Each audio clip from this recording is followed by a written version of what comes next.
Strong acid और strong base aqueous solution में पूरी तरीके से डिसोशिएट कर जाते हैं। अगर एक्वस सॉल्यूशन स्ट्रॉन्ग एसिड का है तो पीएच का वैल्यू 7 से कम होगा रूम टेम्परेचर पे, और अगर सॉल्यूशन स्ट्रॉन्ग बेस का है तो पीएच का वैल्यू 7 से ज्यादा होगा रूम टेम्परेचर पे। अभी हम लोग एग्जैक्टली सीखेंगे कि for a given concentration of strong acid and strong base in the aqueous solution उस सॉल्यूशन का पीएच कितना होगा और उसको कैसे कैलकुलेट करेंगे। ठीक है, एग्जांपल से ही समझते हैं इसको हम लोग। जैसे मान लो पहला वाला एग्जांपल यहां पे दिया हुआ है कि HCl का सॉल्यूशन है, पानी में HCl डिसॉल्व्ड है और HCl का कंसंट्रेशन दिया हुआ है 2 × 10⁻³ ठीक है, ये उसका कंसंट्रेशन है, मोलारिटी। अब आप लोग को पता है HCl स्ट्रॉन्ग एसिड है तो इरिवर्सिबली ये डिसोशिएट कर जाएगा H+ और Cl- में। आपको दिख रहा है 1:1 का रेशियो है HCl और H+ में, यानी कि जिस भी कंसंट्रेशन में आप HCl को लेकर के आएंगे H+ का कंसंट्रेशन सेम हो जाएगा। तो HCl का कंसंट्रेशन 2 × 10⁻³ था तो H+ का भी कंसंट्रेशन देखिए 2 × 10⁻³ हो गया। ठीक है, अब जब आपके पास H+ आयन का कंसंट्रेशन है तो आप pH निकाल सकते हैं। pH is minus log of H+ ion concentration, pH is equals to minus log of H+ ion concentration. ठीक है, तो ये H+ आयन कंसंट्रेशन को यहां पे पुट कर दिए, minus log of this value. Log antilog I guess आप लोगों को निकालने आ गया होगा, आप वो वीडियो देख लिए होंगे, इसमें हम लॉग एंटी लॉग निकालना सिखाए बिना लॉग टेबल के। तो ये इसको हम लोग तोड़ सकते हैं ऐसे, जैसे log A × B क्या होता है, log A + log B। तो इसको आप लिख सकते हैं माइनस log 2 माइनस log 10⁻³ जिसका वैल्यू हो जाएगा 3, और log 2 यहां पे log 2 का वैल्यू होता है 0.3। सॉल्व करेंगे ये वैल्यू हो गया 2.7। ठीक है, बहुत बेसिक साइज का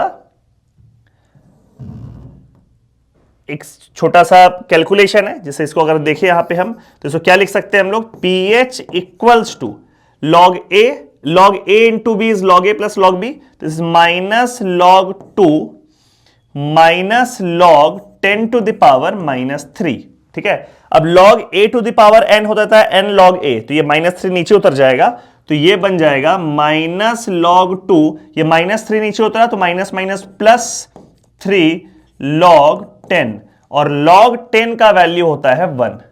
ठीक है, तो माइनस log 2 + 3, देखो यहीं पे लिखा हुआ है 3 माइनस log 2, और फिर log 2 का वैल्यू क्या होता है 0.3। सॉल्व करने से आंसर आ गया 2.7। तो pH का वैल्यू 2.7। अगर मान लो क्वेश्चन में POH पूछा होता, जैसे ये तो pH हो गया, POH पूछा होता तो हम लोग यूज क्या कर लेते कि pH + POH का वैल्यू होता है 14। ठीक है, तो अगर pH निकल गया 2.7 तो ये वाला फॉर्मूला में pH का वैल्यू पुट करके आप POH निकाल लेंगे। ठीक है, H+ आयन कंसंट्रेशन पूछेगा तो ये वैल्यू है, pH पूछेगा तो ये वैल्यू है। अगला सवाल देखिए, नेक्स्ट क्वेश्चन।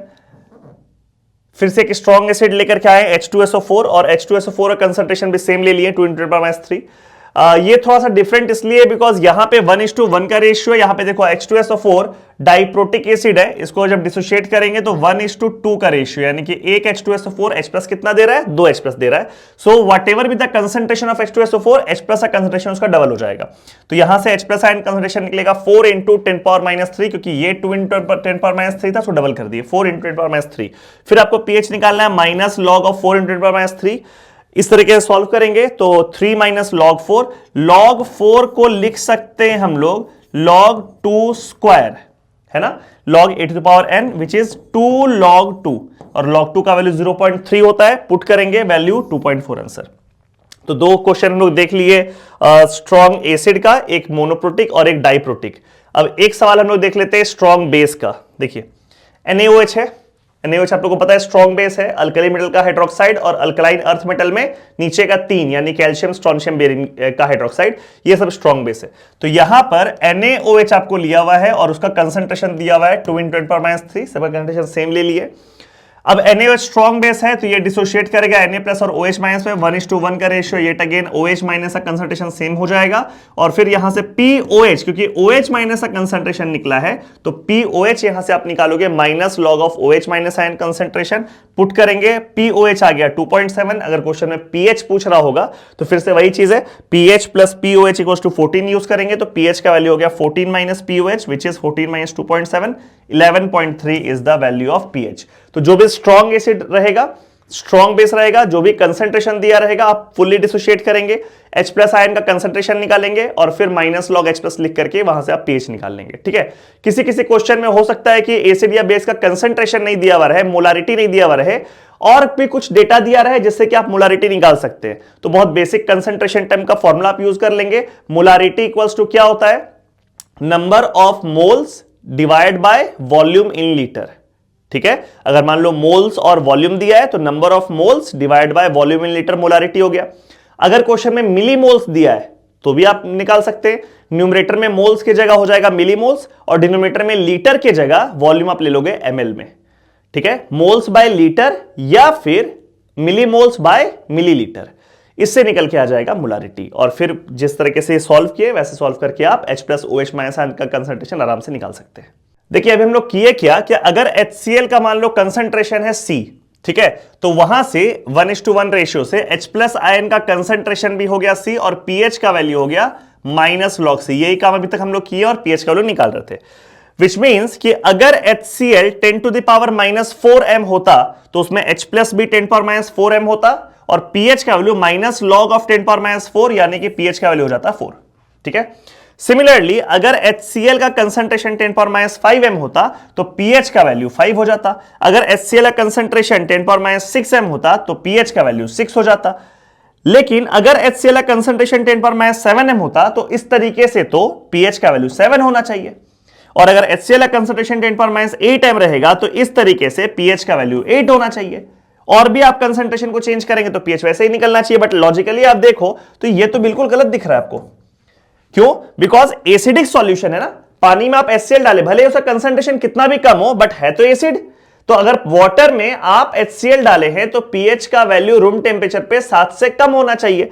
यहां पर तो चलो 7 से कम निकल कर क्या आ रहा है, बट ये दोनों में वैल्यू 7 से 7, यहां पे HCl है 10⁻7, ठीक है, कुछ तो है एसिड उसमें, तो pH का वैल्यू 7 तो नहीं हो सकता है, 7 से कम होना चाहिए। और इस केस में तो HCl का कंसंट्रेशन है कुछ सॉल्यूशन में, मतलब कि HCl प्रेजेंट है सॉल्यूशन में और pH का वैल्यू 8 दिख रहा है हम लोग को।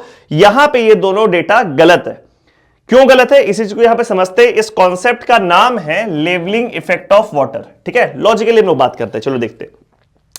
हम लोग बात किए थे आयनिक प्रोडक्ट ऑफ वाटर की H2O एक वीक इलेक्ट्रोलाइट के ऐसा काम करता है और H प्लस और OH माइनस पर डिसोशिएट करता है। उस रिएक्शन को हम यहां लिख देते हैं। अगर प्योर वाटर ले रहे हैं आप तो H2O liquid will be dissociated to H plus aqueous and OH minus ion aqueous. ठीक है, इसमें ये डिसोशिएट करता है। और सिर्फ पानी है अगर उसमें, और रूम टेम्परेचर का बात कर रहे हैं तो H प्लस इसमें से बनता है 10⁻⁷m और OH माइनस भी इसमें से बनता है 10⁻⁷m। तभी तो दोनों को मल्टीप्लाई करते हैं तो आयनिक प्रोडक्ट का वैल्यू 10⁻14 आता है। ठीक है, ये हो गया प्योर वाटर वाला केस। इसमें भी कोई एसिड वैसिड कुछ नहीं डालें, H2O है, H प्लस 10⁻7, OH माइनस 10⁻7। ठीक है, अब इसमें आप डाल दिए HCl, इसी सॉल्यूशन में आप डाल दिए HCl, तो HCl तो स्ट्रॉन्ग एसिड है, उसमें से H प्लस निकलेगा और Cl माइनस निकलेगा।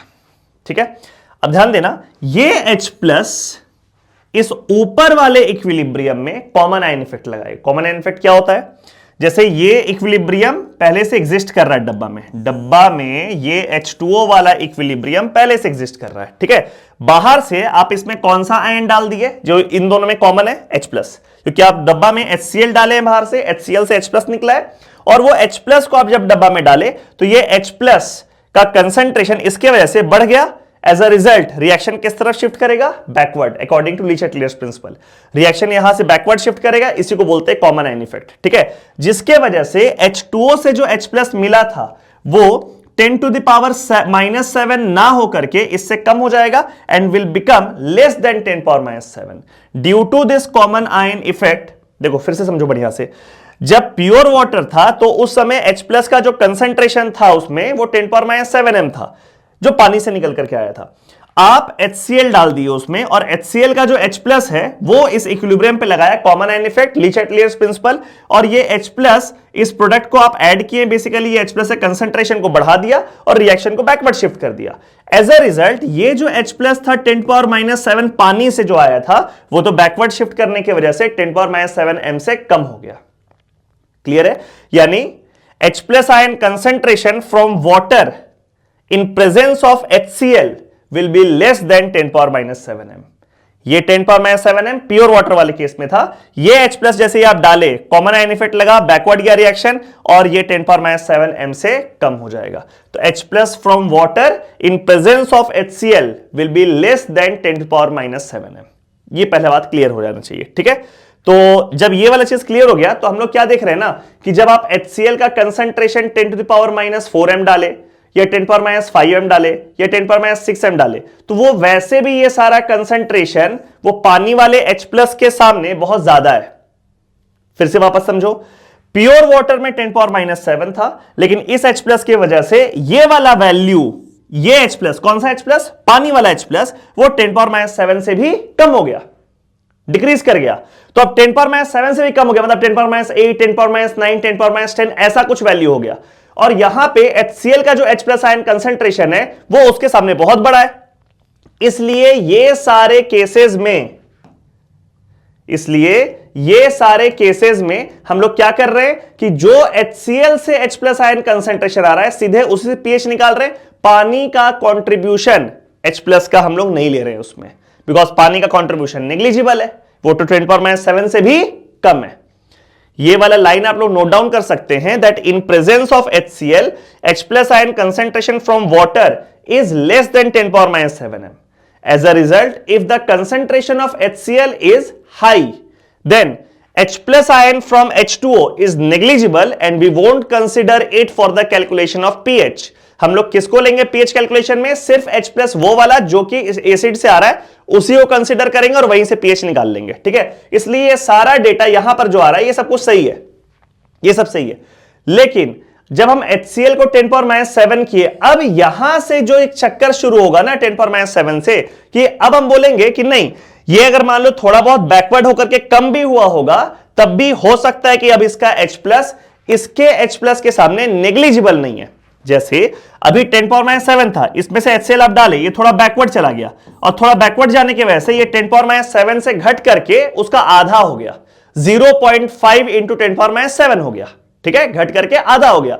अब HCl का कंसंट्रेशन है 10 पावर माइनस 7 और पानी से जो H प्लस आ रहा है मान लीजिए वो आधा हो गया, 0.5 इंटू 10 पावर माइनस 7 आ रहा है, तो भाई 1 के सामने 0.5 नेग्लिजिबल थोड़ी है। तो इस कंडीशन में हम लोग पानी का जो H प्लस का कंट्रीब्यूशन है उसको इग्नोर नहीं करेंगे। इस केस में will consider the contribution of H2O towards H plus, और जब H2O का कंट्रीब्यूशन को हम लोग कंसिडर करेंगे तो नेट H प्लस का वैल्यू 10 पावर माइनस 7 से ज्यादा हो जाएगा और pH का वैल्यू 7 से कम हो जाएगा। तो यहां पे सवाल यह आता है कि HCl के किस कंसंट्रेशन तक हम लोग H2O का जो कंट्रीब्यूशन है H प्लस का उसको इग्नोर करेंगे और कितने कंसंट्रेशन से उसको हम लोग कंसिडर करेंगे, ठीक है। तो एक बेंचमार्क है, अगर आपका H प्लस आयन कंसंट्रेशन जो कि एसिड से आता है, ठीक है, वो less than 10 to the power minus 6 m है, 10 to the power minus 6 m से अगर कम है तो वैसे केस में consider leveling effect of water. इस केस में you have to consider leveling effect of water. ये लेवलिंग इफेक्ट लिखा हुआ भी यहां पे statement, if H plus ion concentration from acid is less than 10 power minus 6 m then consider H plus from water also and pH will remain less than 7, ठीक है। तो इसका pH 7 नहीं होगा बिकॉज 10 टू पावर माइनस 7 तो acid से आया, थोड़ा सा पानी से भी आएगा, और इसका जो pH निकल करके आता है दैट इज अप्रोक्सीमेटली 6.8। इसके हम डेरिवेशन में बहुत नहीं जा रहे हैं, बहुत यूज का भी नहीं है, तो आप इसका वैल्यू को याद रख लो कि 10 पावर माइनस 7 m रहेगा HCl कंसंट्रेशन, तो pH का वैल्यू अप्रोक्सीमेटली क्या निकल के आता है? 6.8। फिर 10 टू पावर माइनस 8 अगर आ गया तो pH 8 नहीं होगा, ये तो गलत है, pH 8 थोड़ी होगा। ये तो कंट्रीब्यूशन है एसिड का H प्लस का, और पानी के तरफ से भी कुछ कंट्रीब्यूशन आएगा उसको भी हम लोग जोड़ेंगे और दोनों का मिला करके जब pH निकालेंगे the value will remain less than 7। Obviously concentration यहां से कम हुआ है तो pH 6.8 से ज्यादा होगा लेकिन 7 से कम होगा, तो the value of pH in this case will be approximately 6.9, ऐसा कुछ रहेगा। तो आप क्या करो ना, देखो 10 पावर माइनस 6 तक तो फिक्स हो गया, pH का वैल्यू 6 रहेगा। 10 टू पावर माइनस 7 का एक डेटा याद कर लो कि अगर concentration HCl concentration 10 power minus 7 m है तो pH का वैल्यू 6.8 हो जाता है, considering contribution of water towards H plus और लेवलिंग इफेक्ट ऑफ वाटर भाई लेवलिंग इफेक्ट होगा कि भाई पीएच को 7 से कम रखना है तो उसको लेवल करने का कोशिश कर रहा है वो, ठीक है।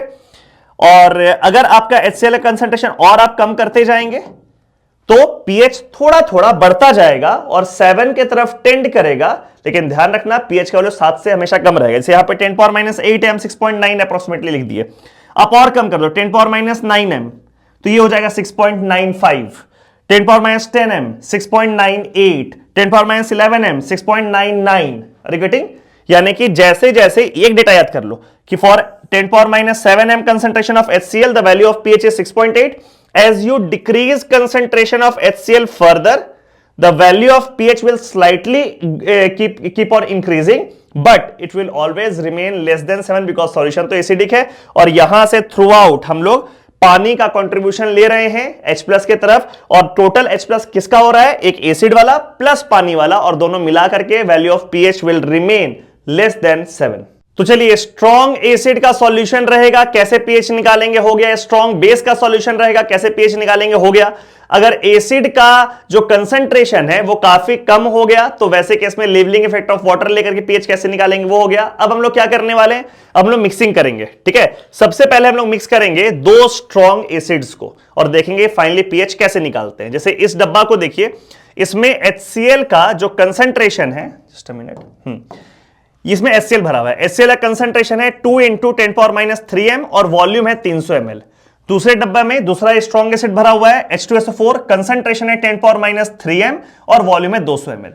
ये डब्बा में जो भी सॉल्यूशन है, इसमें जो भी सॉल्यूशन है, उन दोनों को ये तीसरे डब्बा में डाल दिया गया। पहले से ये तीसरा डब्बा खाली था, इसमें डाल दिया गया, और आपको बताना है कि ये जो फाइनल सॉल्यूशन है, इस सॉल्यूशन का पीएच का वैल्यू कितना होगा, पीएच का वैल्यू कितना होगा इसका, ठीक है। कैसे करेंगे इसको, तो भाई कंसंट्रेशन HCl का दिया हुआ है, कंसंट्रेशन H2SO4 का दिया हुआ है और दोनों का वॉल्यूम दिया हुआ है। तो हम लोग का सबसे पहला काम होगा कि जब भी सॉल्यूशन हम लोग ऐड करते हैं, कभी भी ध्यान रखना कंसंट्रेशन मत ऐड कर देना, ऐड करना है मिलीमोल्स ऐड कर सकते हैं आप, वॉल्यूम ऐड कर सकते हैं आप जब दो चीज को मिला रहे हैं, जोड़ रहे हैं, तो आप ना दोनों का मोल्स को जोड़ सकते हैं, आप दोनों के वॉल्यूम को जोड़ सकते हैं, लेकिन दोनों के कंसंट्रेशन को नहीं जोड़ सकते, ठीक है। ध्यान रखना, कंसंट्रेशन थोड़ी जोड़ दोगे। अगर दो सॉल्यूशन है आपके पास, एक 0.1 m एक 0.1 m, दोनों को अगर जोड़ोगे, सोच के देखो, फाइनल सॉल्यूशन का कंसंट्रेशन तो 0.1 m ही रहेगा, वो 0.2 थोड़ी हो जाएगा, है कि नहीं। मान लीजिए एक नींबू पानी है, दूसरा ग्लास में नींबू पानी है, और दोनों एग्जैक्टली सेम मिठास का है, सेम स्वीटनेस है दोनों में। अब दोनों को अगर आप मिलाओगे तो स्वीटनेस डबल थोड़ी हो जाएगा, स्वीटनेस तो उतना ही रहेगा। तो it is like concentration, concentration volume के कंसंट्रेशन दो सॉल्यूशन को ऐड करने पे ऐड नहीं होता है, ऐड क्या होता है, मोल्स ऐड हो सकता है, वॉल्यूम ऐड हो सकता है। तो सबसे पहला काम आप क्या करोगे, कंसंट्रेशन दिया हुआ है और वॉल्यूम दिया हुआ है, दोनों को मल्टीप्लाई करके आप मिलीमोल्स निकाल लोगे। कंसंट्रेशन और वॉल्यूम ml में है अगर, तो मिलीमोल्स लिखते हैं, अगर वहीं वॉल्यूम लीटर में होता तो मोल्स लिखते हैं, ठीक है। तो मिलीमोल्स क्या हो गया, इन दोनों को आप मल्टीप्लाई किए 0.6 हो गया, ठीक है। अब HCl में तो एक ही H+ है, तो जितना HCl का मिलीमोल्स उतना ही H+ का मिलीमोल्स, तो H+ का मिलीमोल्स कितना हो गया, 0.6। सिमिलरली H2SO4 का कंसंट्रेशन 10⁻³ m है, वॉल्यूम है 200 ml। फिर से कंसंट्रेशन और मिलीमोल ml को आप जब मल्टीप्लाई करेंगे, you'll get millimoles. So millimoles of sulphuric acid is 0.2, दोनों को मल्टीप्लाई करने से आया है। और एक H2SO4 में हाइड्रोजन कितना है, 2, तो एक H2SO4 से H+ कितना निकलेगा, 2, तो मिलीमोल्स ऑफ H+ हो गया 0.4, जो कि इसका देखो डबल है। ऐसे निकालना है, पहले मिलीमोल्स निकाल लेना है एसिड का, और फिर देखना है एसिड मोनोप्रोटिक है कि डाइप्रोटिक है, और उसके हिसाब से H+ निकाल लेना है। तो इसका H+ निकला 0.6, इसका H+ निकला 0.4। तो जब इसको आप दोनों सॉल्यूशन को इसमें डाले तो देखो H+ का मिलीमोल्स कितना हो गया, 0.6 + 0.4 यानी कि 1, ठीक है। दोनों को जोड़ दिए, 1 हो गया मिलीमोल्स। और वॉल्यूम कितना हो गया, इसका 300 ml और इसका 200 ml मिल करके देखो वॉल्यूम हो गया 500 ml।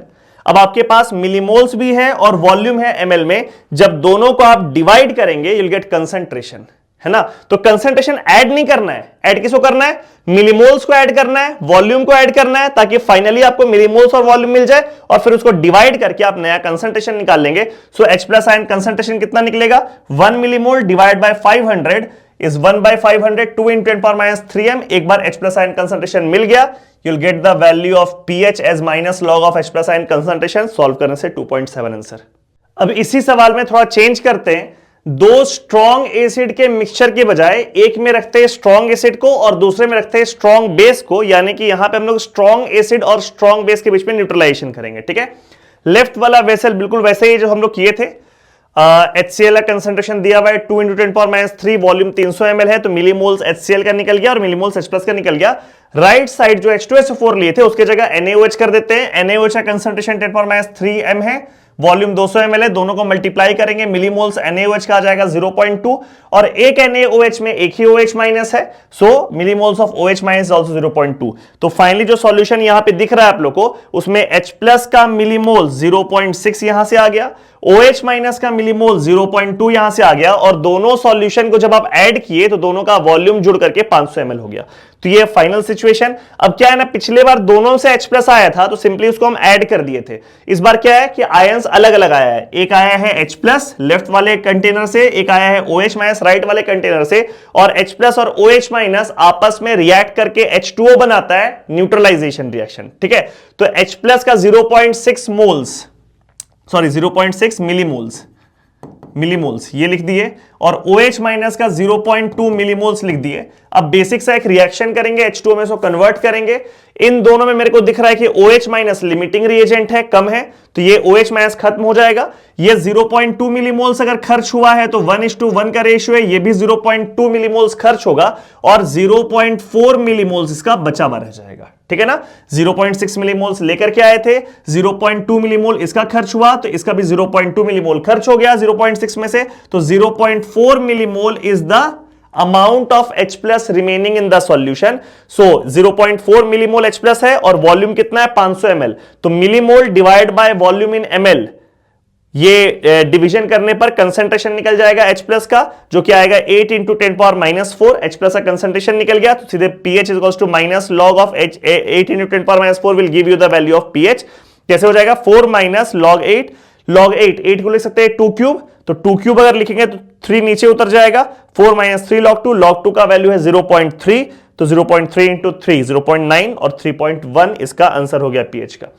अगर इसमें H+ आयन का मिलीमोल्स का जो भी वैल्यू है और OH माइनस आयन का जो मिलीमोल्स का वैल्यू है, अगर ये दोनों वैल्यू सेम आ गया होता तो फिर इतना काम करने का जरूरत ही नहीं था। अगर H+ का मिलीमोल्स और OH माइनस का मिलीमोल सेम आ जाता है, यानी कि the final solution is neutral and the value of pH will be 7 at 25 degree Celsius. ठीक है, इस बार क्या हुआ है, H+ ज्यादा है, OH माइनस कम है, तो सॉल्यूशन एसिडिक होगा, जो कि आप लोगों को pH के वैल्यू से भी दिख रहा है, 7 से कम निकल के आया। वही अगर मान लो कि ये H+ का वैल्यू कम हो जाता और OH माइनस का वैल्यू ज्यादा हो जाता, यही वाला प्रोसेस हम लोग करते, OH माइनस जो भी बचता उसका कंसंट्रेशन निकालते और वहां से POH का वैल्यू निकालते, फिर 14 से माइनस करके pH निकालते और वहां पे हम लोग पाते कि pH का वैल्यू 7 से ज्यादा आ रहा है। तो जब हम लोग स्ट्रॉन्ग एसिड और स्ट्रॉन्ग बेस को ऐड करते हैं तो हम लोग को पहले देखना है कि स्ट्रॉन्ग एसिड से H+ का मिलीमोल्स और OH माइनस स्ट्रॉन्ग बेस से OH माइनस का मिलीमोल्स कितना है। अगर वो दोनों अमाउंट सेम निकल के आता है तो सॉल्यूशन न्यूट्रल होगा, pH will be 7 at 25 degree Celsius and at any other temperature the value of pH will be pKw by 2। अगर H+ का मिलीमोल ज्यादा निकल के आता है यानी कि फाइनली सॉल्यूशन एसिडिक होगा, pH का वैल्यू 7 से कम होगा, और अगर फाइनल सॉल्यूशन बेसिक निकल के आता है मतलब OH माइनस का मिलीमोल ज्यादा होता है तो फिर सॉल्यूशन बेसिक होगा और pH का वैल्यू 7 से ज्यादा हो जाएगा।